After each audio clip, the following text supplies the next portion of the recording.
My name is Enid Davila, and I'm 33 years old. 3 days before my wedding, my father called and said, "I'm not walking you down the aisle.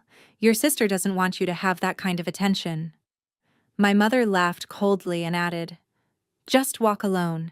Who would want to be seen with you anyway?" 7 years ago, I was in a coma for 8 days after a car accident. My parents had medical power of attorney. A surgeon begged them to approve a $320,000 life-saving procedure with 85% success rate. They refused. They chose the cheap option instead, because they stood to gain $500,000 if I died. On my wedding day, I didn't walk alone. Right before the vows, a stranger stepped out from the side door. My mother shot up from her seat and screamed, "He wasn't supposed to come here." They had no idea I now hold every recording, every email, every receipt they thought was buried forever. And that was the moment everything they built on my grave came crashing down.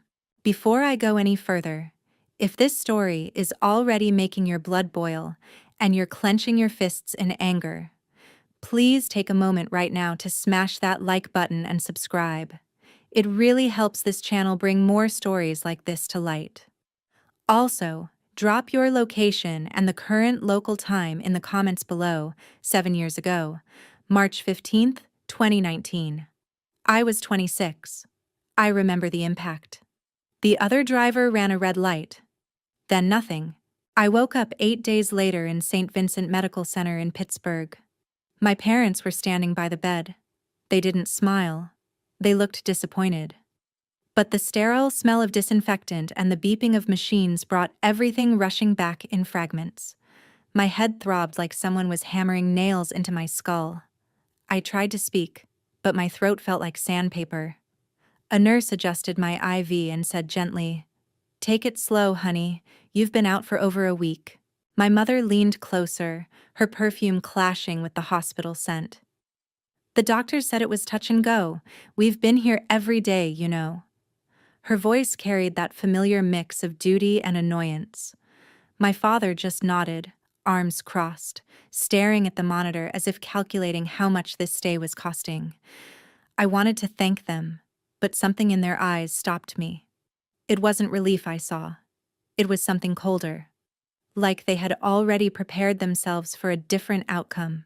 In the following days, small moments piled up. My mother would sigh loudly while folding the thin hospital blanket. My father kept checking his watch during visiting hours.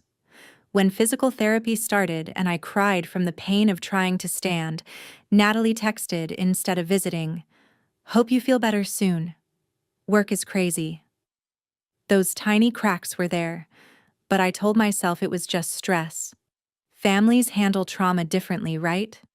I was still too weak, too grateful to be alive, to question anything deeper, but I'm getting ahead of myself. When the ambulance brought me in, I had severe traumatic brain injury. The ER called my parents. They arrived within 2 hours. Russell and Diane Davila. My father, 55 then. My mother, 53. They were my next of kin. That meant they had medical power of attorney while I was unconscious. Dr. Michael Brennan was the neurosurgeon on call. He met them in a private consultation room on the 3rd floor. He had my scans on a light board. He explained 2 treatment options. Here's what I learned later, from the recordings. Dr. Brennan routinely recorded complex case consultations. It's legal in Pennsylvania. One-party consent. He only needs his own permission. He did it for his records, for liability, for clarity. It was standard practice. He started the recorder. Then he explained. "Your daughter has a subdural hematoma," he said, "blood pooling between her brain and skull. She needs emergency surgery, a craniotomy. We remove part of the skull temporarily, relieve the pressure, repair the damage. The procedure costs approximately $320,000. With surgery, she has an 85% chance of full recovery." My father spoke first. Not, "Will she survive?" Not, "What are the risks?"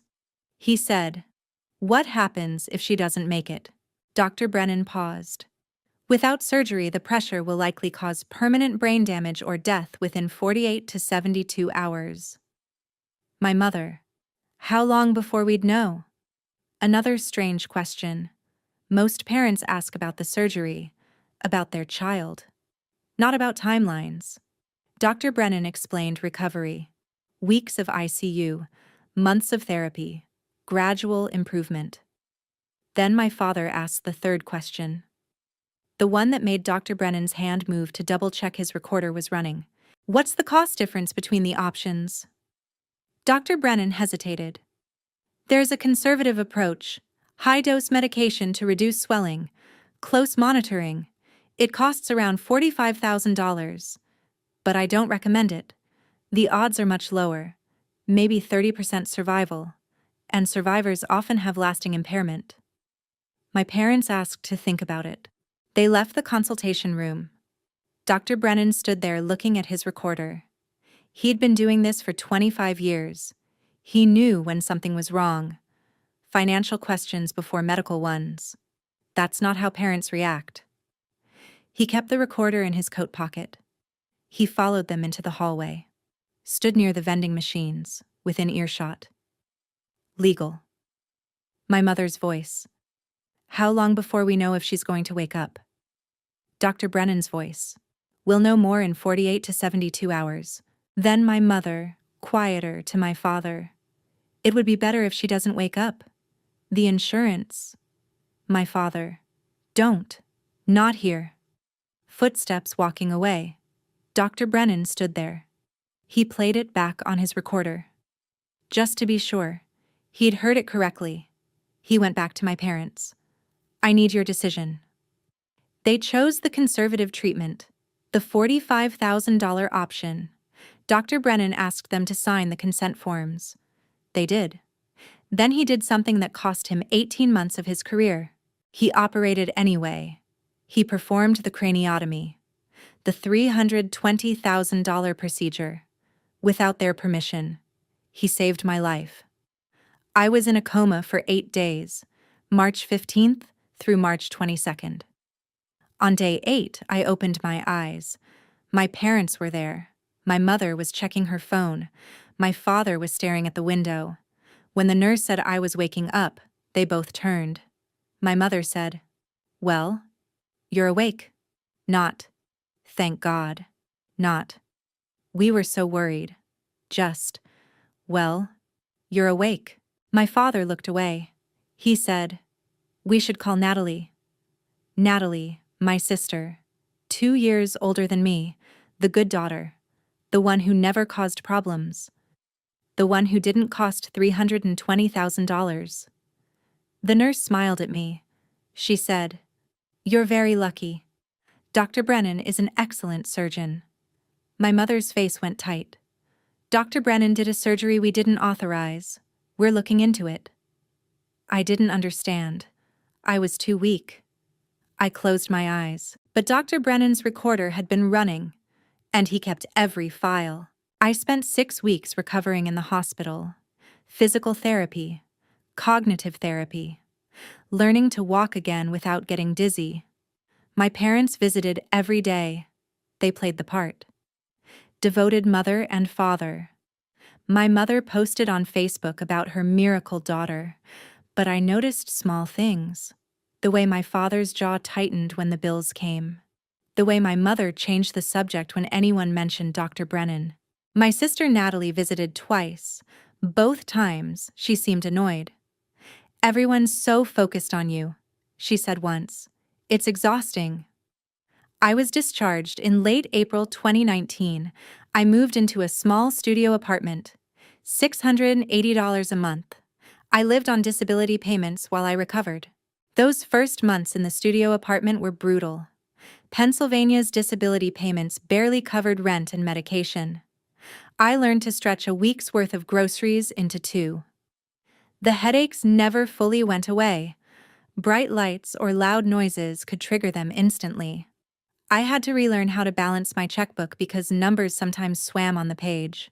Friends from work sent casseroles at first, but visits became less frequent as I slowly improved. I spent evenings on the secondhand couch, watching true crime documentaries because they made my own life feel less chaotic. I avoided mirrors for a while. The scar along my hairline was a constant reminder. On bad days, I wondered if my parents were right, that I really was damaged. But then I'd force myself through another set of balance exercises, determined to prove I could stand on my own again, literally and figuratively.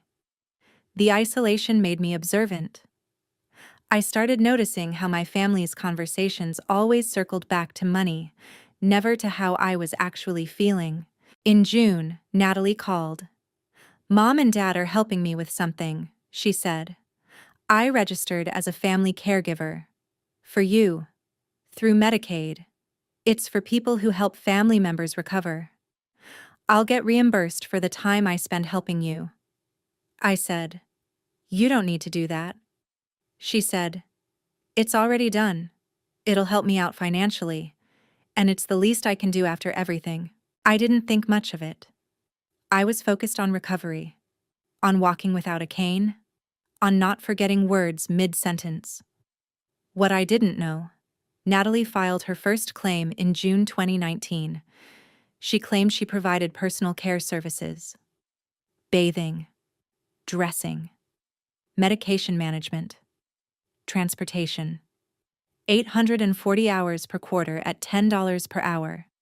$8,400 every 3 months. She filed that claim every quarter for 6 years. 24 claims. $201,600 total. I lived alone. I bathed myself. I drove myself. I managed my own medications. Natalie visited maybe 4 times a year. It was completely fabricated.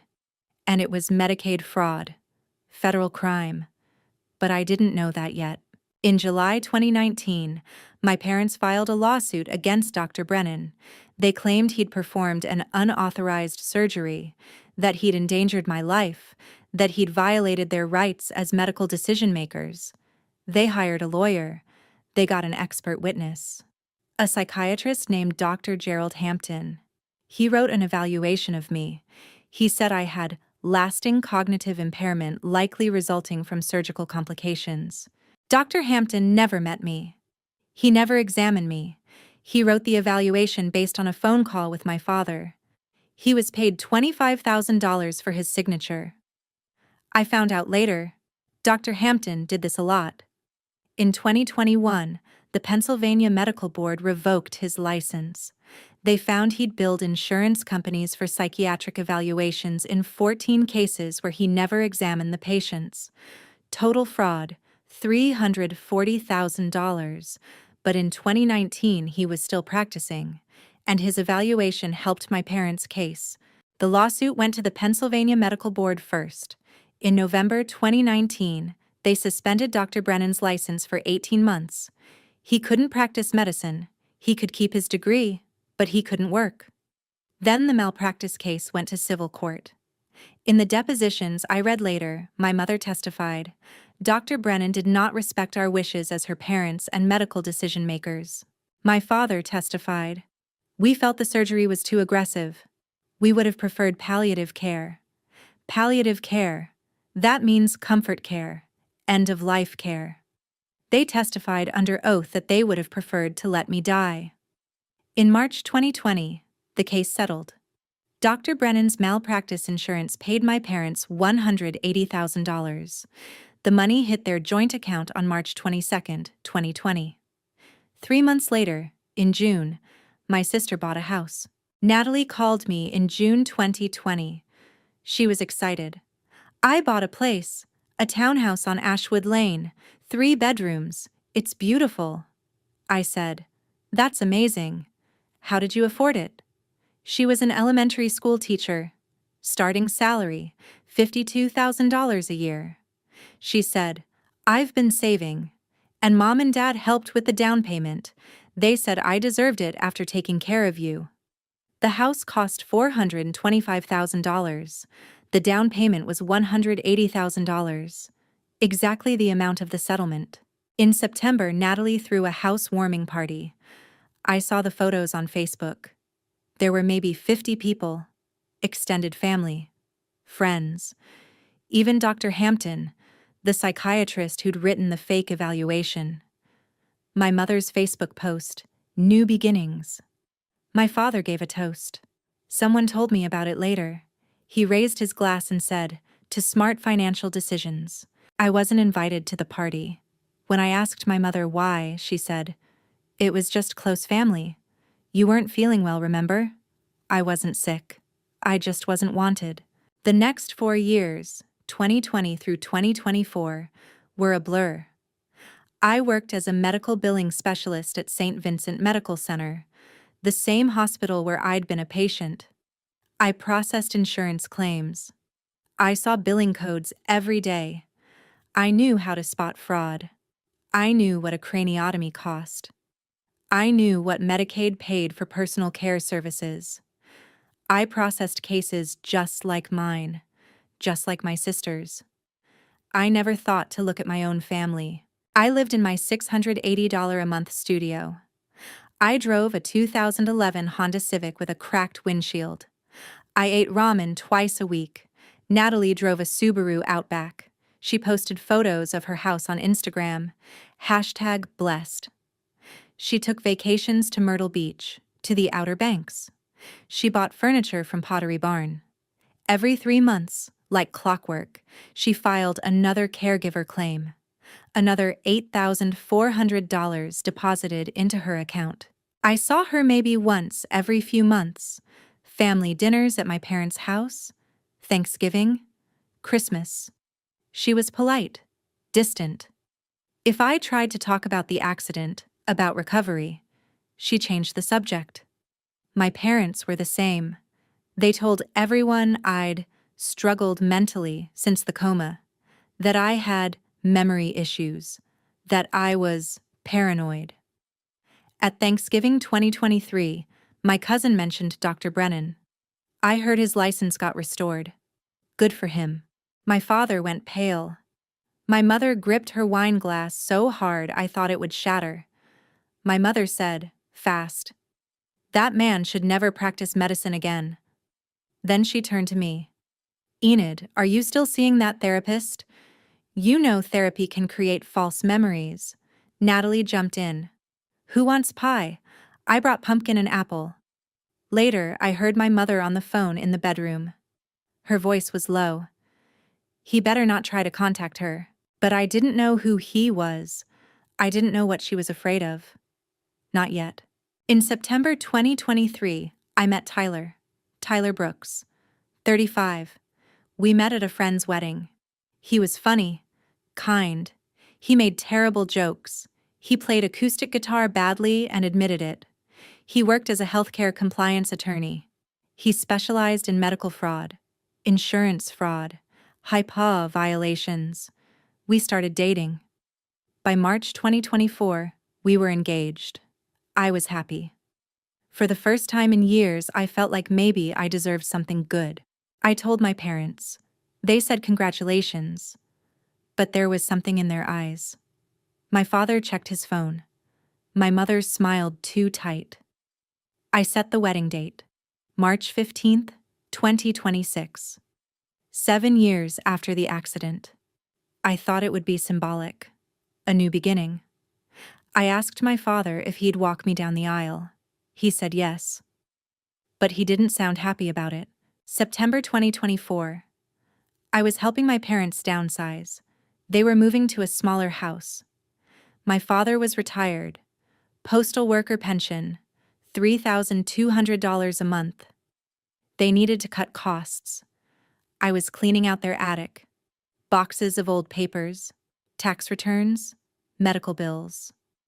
I found a box labeled Tax Documents 2019. Inside, hospital bills from St. Vincent, insurance forms, and a billing statement. I work in medical billing. I see these every day. I know the codes. Procedure code 61304. Craniotomy for evacuation of hematoma. Billed amount $320,000. Insurance payment $285,000. Patient responsibility, $35,000. Paid in full. There was a handwritten note in the margin, my father's handwriting. Do not show lawyer. I sat there on the attic floor, dust in the sunlight, my parents downstairs, talking about paint colors. The surgery had been performed. The $320,000 surgery. Not the $45,000 conservative treatment. Dr. Brennan had done it, and my parents had sued him for it. I took a photo of the billing statement with my phone. I put the box back exactly where I found it.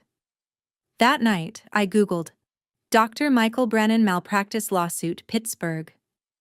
The court documents were public record. I spent October reading depositions, court filings, medical board hearings, my mother's testimony. Dr. Brennan did not respect our wishes. My father's testimony. We would have preferred palliative care. Palliative care. They'd testified under oath that they wanted me to die comfortably. I read Dr. Hampton's psychiatric evaluation. Lasting cognitive impairment likely resulting from surgical complications. I Googled Dr. Hampton. His medical license had been revoked in March 2021. Reason: insurance fraud. He'd billed for 14 psychiatric evaluations he never actually conducted. Total fraud: $340,000. He'd never met me. He'd never examined me. But he'd signed a document saying I had brain damage from surgery. My parents had used a known fraud to sue the doctor who saved my life. I found more. In May 2021, Dr. Brennan's license had been fully restored. The medical board's statement, medical review, shows the surgery was medically necessary and properly executed. Patient made full recovery. The board had vindicated him, 2 years after destroying his career. I sat in my apartment. I made a list. 1. Parents declined $320,000 surgery. 2. Dr. Brennan did it anyway. 3. I survived. 4. Parents sued him using fraudulent expert witness. 5. Won $180,000. 6. Gave it to my sister for a house. Why? I thought about the billing statement, the one my father wrote, "Do not show lawyer" on. If the surgery had been performed, why hide the billing statement from their own lawyer? Unless they'd lied. Unless they'd told their lawyer Dr. Brennan did something dangerous, something unauthorized. But the billing statement proved the surgery was standard, necessary, life-saving. I thought about my mother's voice at Thanksgiving. He better not try to contact her.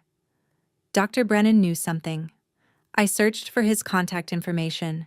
He was back at St. Vincent Medical Center. Same hospital where I worked. Different building, different department. I sent him an email. Subject: Enid Davila. March 2019. Body: I need to talk to you. He responded in an hour. I've been waiting for this email for 5 years. We met at a coffee shop on November 3, 2024. Neutral ground. Dr. Brennan looked older than I expected. 59, gray hair, tired eyes, but he smiled when he saw me. You look good, he said. Really good. We sat. He ordered black coffee. I ordered tea. You saved my life, I said. I did my job. My parents sued you. They did. Why? He took a long breath. He pulled a small USB drive from his coat pocket.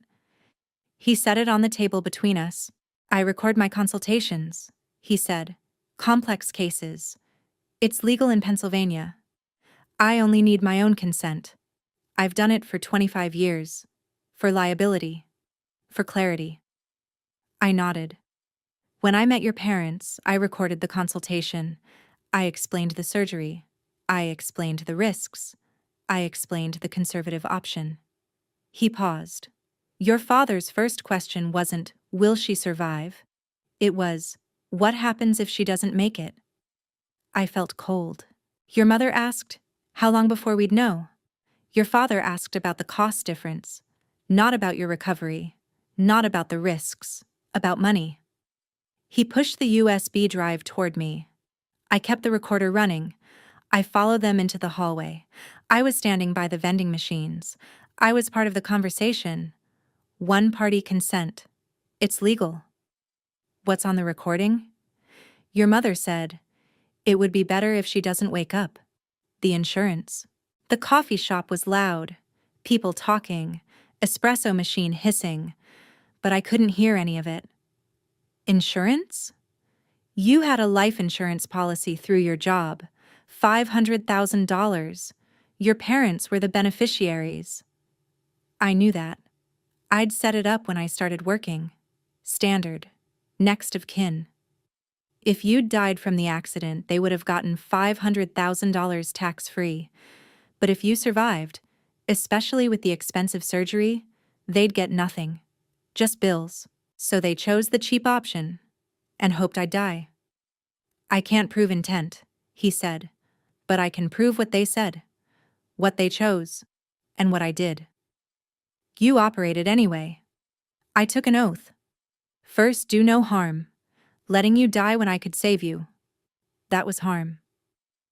So I did the surgery. And I knew I'd pay for it. I knew they'd come after me. They destroyed your career. For 18 months. But I got it back. I'm still here. You're still here. That's what matters. He slid the USB drive closer. Everything's on here. The consultation recording, the hallway recording, emails between your father and his insurance agent, medical records, court depositions. It's all time-stamped. All legal. I picked up the drive. It was small. Cold metal in my palm. Why are you giving this to me? Because you deserve to know the truth. And because... He hesitated. I think you're going to need it. For what? Whatever comes next. I took the USB drive home. I didn't open it for 2 days. It sat on my desk. I stared at it. Those 2 days felt like standing on the edge of a cliff. I went through my normal routine. Work, grocery shopping, physical therapy exercises, but everything felt distant, like I was watching myself from outside my body. At night, I lay awake replaying every hospital memory, the way my mother's voice had sounded when she said, "Well, you're awake." The way my father avoided eye contact. I thought about the $500,000 life insurance policy I had signed years ago without a second thought, never imagining my own parents might view it as an opportunity instead of protection. On the third morning, before the sun came up, I finally plugged in the drive in my car. The audio files were neatly labeled. Listening to my mother's words in that hospital hallway made my hands shake so badly I had to pause it multiple times. Pennsylvania law allowed the recording, but that didn't make the betrayal hurt any less. For the first time, I allowed myself to feel real anger instead of just confusion and sadness. That anger became fuel. I copied everything to encrypted folders and started researching lawyers quietly on my phone during breaks at work. Tyler asked if I was okay. I said I was fine. On the third day, I sat in my car in the parking lot of my apartment building. I opened my laptop. I plugged in the drive. There were folders, audio files, PDFs, scans of documents. I clicked on Hospital Hallway, March 15th, 2019, 14:37. 47 seconds long. My mother's voice. How long before we know if she's going to wake up? Dr. Brennan's voice. We'll know more in 48 to 72 hours. My mother quieter. It would be better if she doesn't wake up. The insurance. My father. Don't. Not here. Footsteps. I played it again. And again. I played it 11 times. Each time I felt less. Less shock. Less pain. More clarity. More cold certainty. I opened the email folder. Emails between my father and an insurance agent named Clayton Pierce. March 13th, 2019, 10:42 a.m. My father. My daughter was in a car accident yesterday. She's in critical condition. I'm trying to understand our options. She has a $500,000 policy through work with me and my wife as beneficiaries. If the worst happens, what's the process? March 13th, 2019, 2:15 p.m. Clayton Pierce. Death from accident is covered. Payout typically 30 to 60 days after death certificate. Tax-free benefit. If she survives with disability, policy remains active, but no payout. March 14th, 2019, 11:20 p.m. My father. What if medical decisions have to be made? Does choosing less aggressive treatment affect coverage? March 15th, 2019, 6:30 a.m. Clayton Pierce. As long as death results from the accident injuries, treatment decisions don't affect coverage. Natural progression of injuries is covered. My father had sent that email 6 hours before Dr. Brennan's consultation, before he knew which treatment to choose. He was already asking if choosing the cheaper treatment would affect the payout. He was already planning. I sat in my car. Rain drummed on the roof. I made 11 backup copies of the USB drive. I saved the files to the cloud, to 3 different services. I emailed them to myself. Then I called Tyler. I need a lawyer, I said. What kind? The kind who goes after families who try to kill their kids for insurance money. I know someone. Attorney Fiona Gallagher, 48. Sharp eyes. Expensive suit. She worked out of a small office in downtown Pittsburgh. Tyler introduced us in December 2024. I showed her everything. The billing statement. The USB drive. The emails. The court records. She listened to the audio. She read the depositions. She made notes. When she was done, she said, "This is one of the most clear-cut cases of medical power of attorney abuse I've ever seen. Can we sue?" That's the problem. The statute of limitations for civil malpractice fraud in Pennsylvania is 4 years. The settlement happened in March 2020. It's been over 4.5 years. We're too late. I felt something break inside me. Tyler leaned forward. What about criminal fraud? Fiona looked at him. What do you mean? I work in healthcare compliance, he said.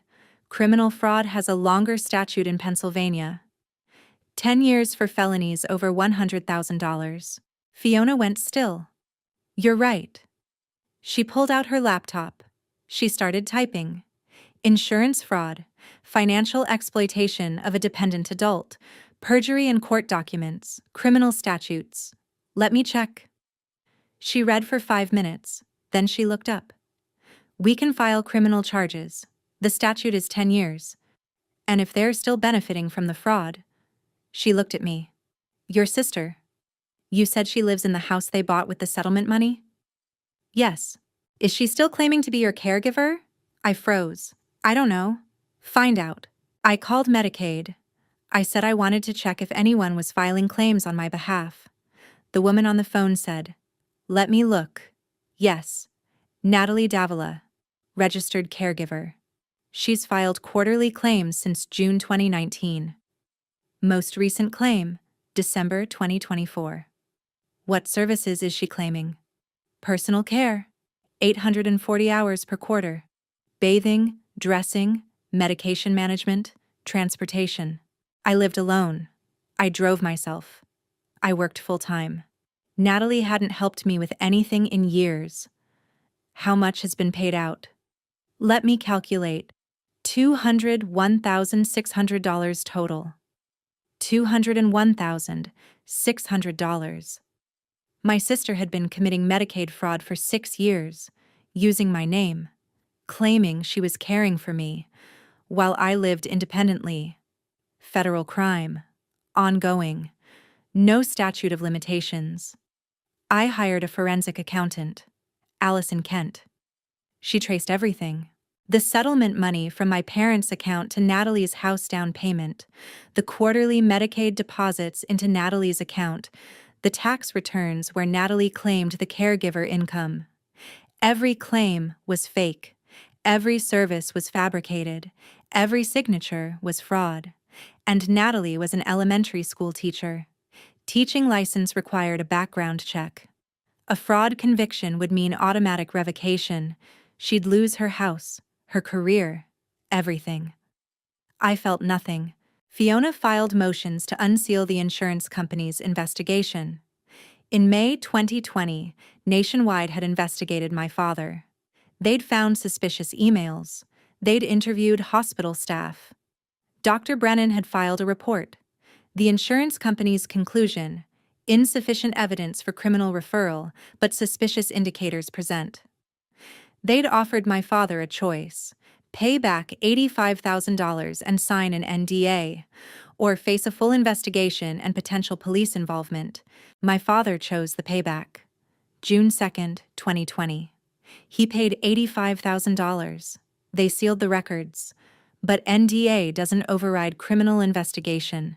Fiona got the records unsealed. My father had paid $85,000 to make an insurance fraud investigation go away. Consciousness of guilt. We had everything: audio, emails, financial records, Medicaid fraud, insurance fraud, perjury. Have you ever discovered something about your family that made you question everything you thought you knew? Drop a comment. I decided to confront them. Tyler said it was a bad idea. Fiona said it was a terrible idea. But I needed to know. I needed to see their faces. November 2025. I drove to my parents' house. Same house I grew up in. Same yellow door. Same crooked mailbox. I knocked. My mother opened the door. Enid. What a surprise. I need to talk to you, both of you. She let me in. My father was in the living room, watching football. He muted the TV. I sat on the couch, the same couch where we'd had Christmas mornings, birthday parties, family photos. I pulled out my phone. I set it on the coffee table. I found something, I said. My father's face went careful. What did you find? I played the audio. 47 seconds. My mother's voice from 7 years ago. It would be better if she doesn't wake up. The insurance. The sound in the living room was very small, very loud. My mother went white. My father stood up. Where did you get that? Dr. Brennan. That's out of context, my father said. You're misunderstanding. My mother laughed, the same cold laugh from 3 days before my wedding. We'll sue you for defamation if you tell anyone. You're mentally unstable from the accident. Who would want to believe you over us? There it was. The same cruelty. The same words. My father added, Your sister doesn't want you to have that kind of attention anyway. You've always been jealous of her. I stood up. I have the emails, the settlement records, the insurance investigation, everything. My mother's voice went ice. If you're smart, you'll drop this. We're respected at St. Margaret's. You're just the damaged daughter. No one will believe you. I picked up my phone. Okay, I said. I just wanted to give you a chance. I won't bother you again. I left. As I walked to my car, I saw a business card on their hall table. Attorney Lawrence Whitfield, defamation defense. They'd already called a lawyer. They thought they could threaten me into silence. They were wrong. In December 2025, Natalie called me. Enid. Her voice was shaking. Mom told me you found something, some old recordings. Yeah. I just found out what they did. I'm so sorry. I said nothing. I had no idea about the insurance money. I thought the settlement was legitimate. I thought Dr. Brennan was actually reckless. Natalie, can we handle this quietly? Think about the family. I know you've always been jealous that I get more attention, but can't we move past that? I almost laughed. I'll pay you back, she said. Slowly. From my teacher salary. I can't afford much, but I'll try. Just please don't involve the police. It would destroy Mom and Dad. She sounded sincere. She sounded scared. I almost believed her. Then Tyler knocked on my door. He had papers in his hand. Allison just sent these, he said. Medicaid claim forms. Natalie's signature, 24 of them. June 2019 through December 2024. Each one claiming 840 hours of caregiver services I never received. Each one deposited into her account. Tax returns showing she'd claimed the income. She hadn't just benefited from the house money. She'd been actively stealing for 6 years. Enid? Natalie's voice on the phone. Are you there? I'm here. So, can we work this out privately? No. What? You filed fake Medicaid claims for 6 years. $201,600. Federal fraud. I have all the forms. Your signatures, your tax returns. Silence. You're going to lose your teaching license, I said. You're going to lose your house. And you're going to face federal charges. I was just trying to help. You always got all the attention when you were sick. I hung up. January 2026. Fiona filed criminal complaints with the Allegheny County District Attorney. Charges prepared. Russell and Diane Davila, attempted insurance fraud, financial exploitation, conspiracy. Natalie Davila, Medicaid fraud, filing false claims, federal theft. Dr. Gerald Hampton, perjury. The DA started a confidential investigation. I sent wedding invitations, 200 guests, family, friends, co-workers from St. Vincent, people from my parents' church, St. Margaret's.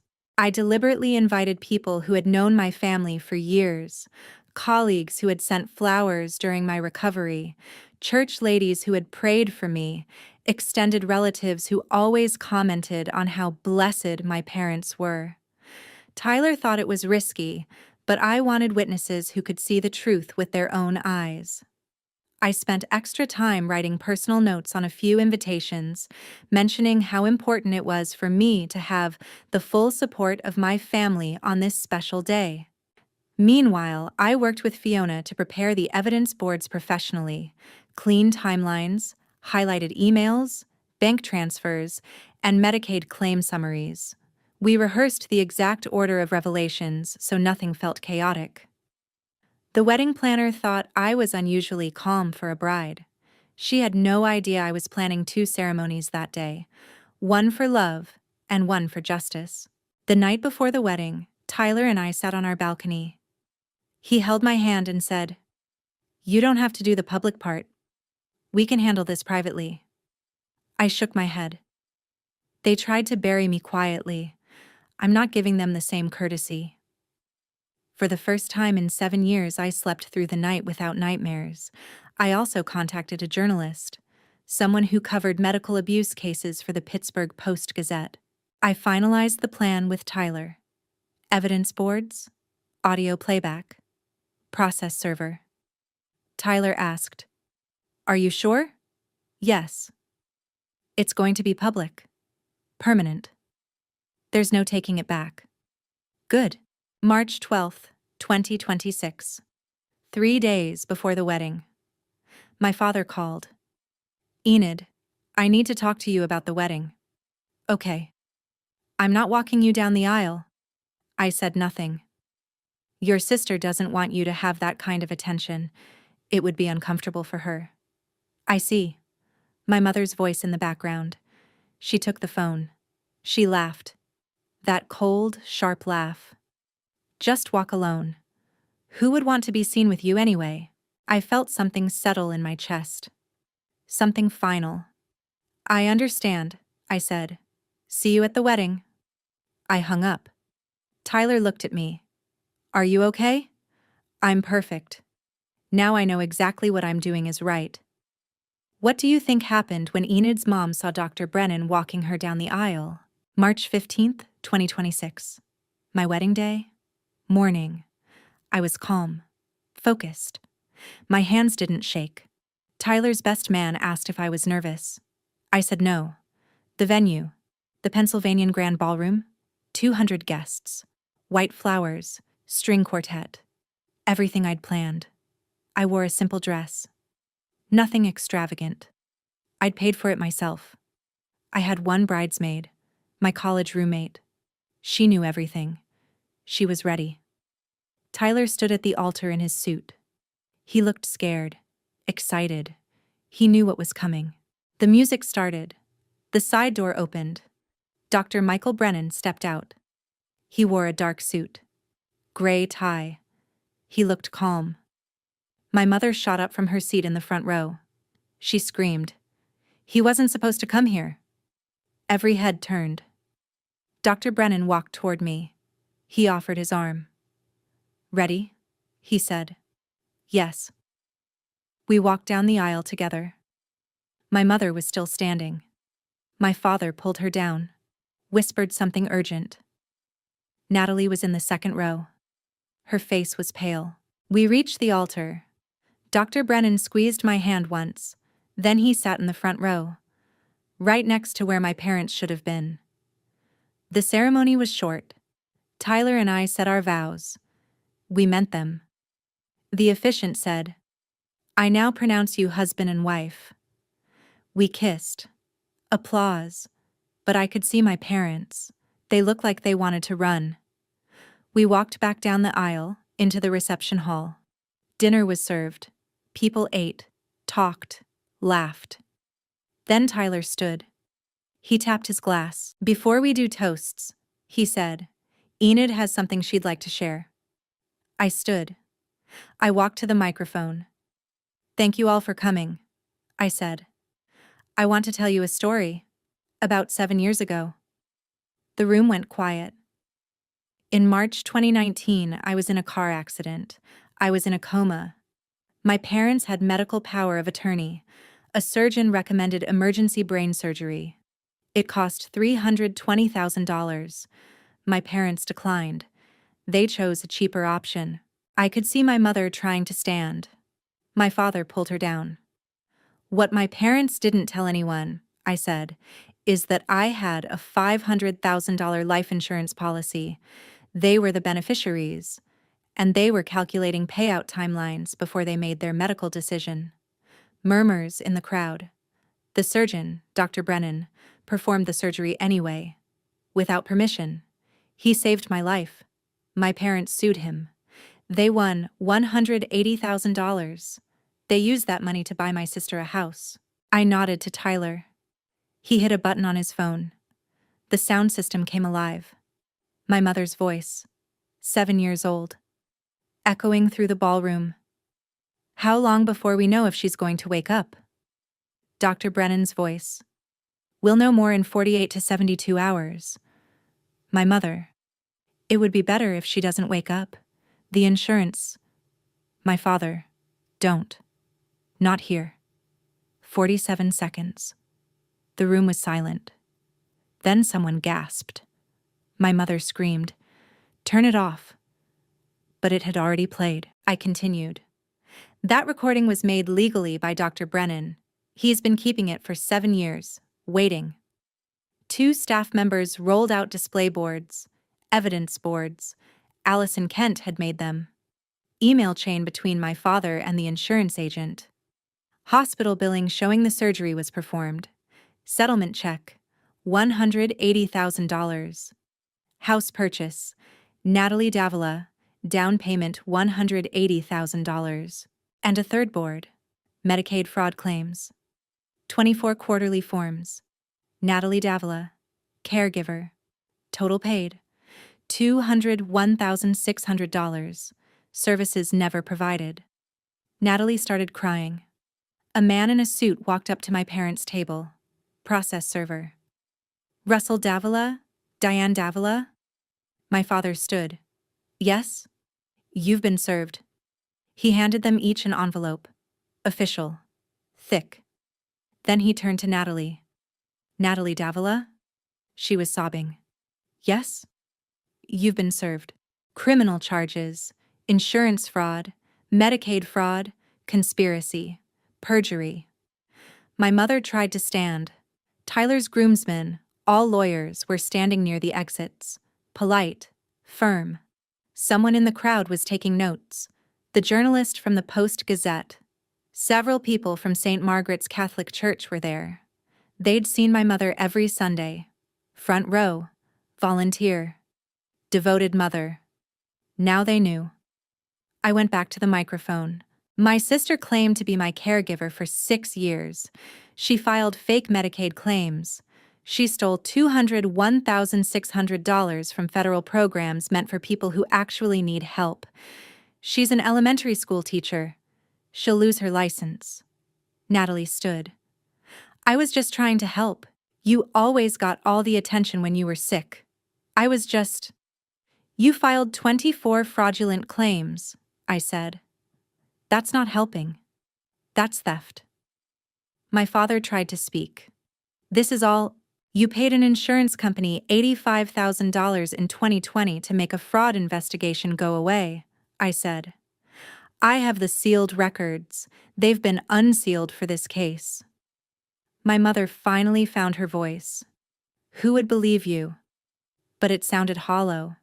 Everyone had heard the audio. Everyone had seen the evidence. Everyone, I said. That's who. If you've gone no contact with toxic family, you're not alone. Sometimes cutting ties is the healthiest choice. Security escorted my parents out. They didn't leave willingly. My mother was shouting something about defamation. My father was silent. Natalie left on her own, crying. Someone whispered, "Is that the teacher from Riverside Elementary?" The guests stayed. Some looked shocked. Some looked sympathetic. Some looked uncomfortable. But they stayed. We cut the cake. We had our first dance. People approached me. Some said they were sorry. Some said they'd suspected something was wrong. Some just hugged me. Dr. Brennan came up. He had tears in his eyes. "You did it," he said. "We did it. I'm proud of you. Thank you. For everything. For the recording. For saving my life. For walking me down the aisle. It was my honor." Tyler and I left the reception around midnight. We drove to a hotel. We didn't talk much. We were exhausted. But I felt lighter than I had in 7 years. The next day, the story hit the news. Pittsburgh family charged with insurance fraud, Medicaid fraud in medical power of attorney abuse case. The Post-Gazette ran a full feature. Photos from the wedding, the audio clip transcript, interviews with Dr. Brennan. The Allegheny County DA confirmed the charges were filed. Nationwide Insurance released a statement. "We take fraud seriously. We are cooperating fully with the investigation." Pennsylvania Medicaid Fraud Control Unit issued a statement. "This case demonstrates why we have strict oversight. We will pursue prosecution." Riverside Elementary School suspended Natalie pending investigation. Parents were calling, demanding answers. St. Margaret's Catholic Church removed my mother from all volunteer positions. I got emails, hundreds of them, from people who'd experienced similar abuse, from adult children of narcissists, from medical professionals who'd seen families make terrible choices. Some people called me cruel. "You ruined your family at your own wedding." But most people understood. My family had tried to ruin me 7 years ago. They'd just been unsuccessful. April 2026. The criminal case moved forward. My father's lawyer tried to get the audio excluded. Pennsylvania one-party consent law held. Dr. Brennan had been part of the conversation. It was legal. It was admissible. My mother's lawyer tried to claim the insurance emails were taken out of context. The timestamps told the story. My father had been asking about payouts before the medical decision. Natalie's lawyer tried to argue she'd been manipulated. The 24 signed claim forms, filed over 6 years, told a different story. In May, they pleaded. My father pleaded guilty to attempted fraud and financial exploitation. 18 months in prison, 5 years probation. Restitution, $180,000 plus interest. My mother pleaded guilty to conspiracy. Probation. Community service. Restitution. Natalie pleaded guilty to Medicaid fraud. No prison time, but restitution of $201,600 plus penalties, federal probation, and her teaching license was permanently revoked by the Pennsylvania Department of Education. Dr. Hampton was charged with perjury. He paid a fine. He was already unlicensed. The Pennsylvania Medical Board issued a formal apology to Dr. Brennan. St. Vincent Medical Center named a conference room after him. I attended the sentencing hearing. I didn't speak. I didn't need to. The judge did. "This case represents a profound betrayal of trust," he said. "Parents are meant to protect their children, not calculate their financial value." My father stared at the floor. My mother cried. Natalie looked at me once. I looked back. Nothing. I changed jobs. I left St. Vincent. Too many memories.